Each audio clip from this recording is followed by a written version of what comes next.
Hey all, my name's Euan, and I was part of the 10-8 team last year and had the most fantastic time, and I'm so excited to see 10-8 continuing and the legacy of 10-8 continuing this year online through the thoughts, teaching and testimonies of some of our previous students from some of our partners charities, and just how reaffirmed I have been to see the devotion of time and energy to really prioritising student prayer, student fellowship and student mission in this season of life for so many of us. So I've been asked to share a little bit about my 10-8 testimony and my favourite things from last year's events week. And yeah,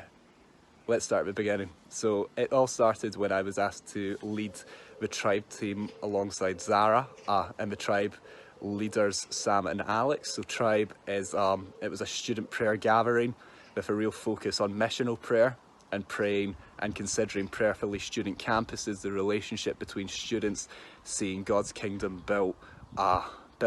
across colleges and built across universities. And to do this, there was just such a focus on prioritising prayer throughout the 10-8 week in every aspect of our everyday life. So from our prayer walks, that we would think of the students at our universities, that we would think about our course mates, our flatmates, but also that in every interaction we would have throughout the week, that we would consider prayerfully the needs of each person that we would talk to, be it on the street, be it in shops, that we would just, everything we would do would seek to further our own connection with God and just really bring so many folk closer to Him through prayer, through the prayer for healing and just prayer for discernment. My favourite part of 10-8 was after each morning session, which was filled with fantastic worship, teaching, prayer and just a time of connection, was that each team would stockpile a small bundle of leaflets, I guess purple invitations that had the date, time and location written on them for the end of week feast, this celebration feast that we held in St George's Tron on the Friday evening. And the condition on the leaflets was essentially that everyone was invited, everyone that we met during the week, everyone that we wanted to see connected in, anyone who would take us on really was to come to get a meal, to break bread alongside, the small army of students that was the 10-8 team and all our flatmates and course mates that we'd invited along, just sitting down with some of Glasgow's most vulnerable folk. And it was just the most fantastic evening filled with light, laughter and just life.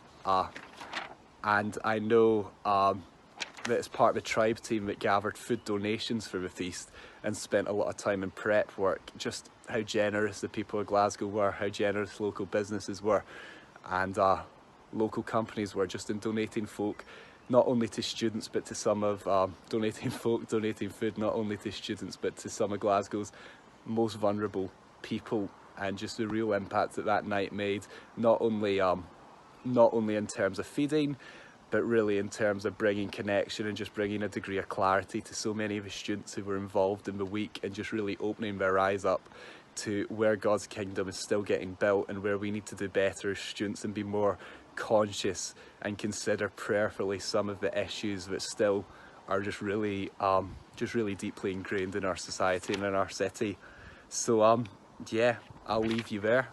My absolute highlight of 10-8 was seeing everyone come together in one building to break bread. Students, staff workers, brought together by this aim of seeing mission and seeing an army of students moving in God's word and moving in prayer come to Glasgow. Cheers.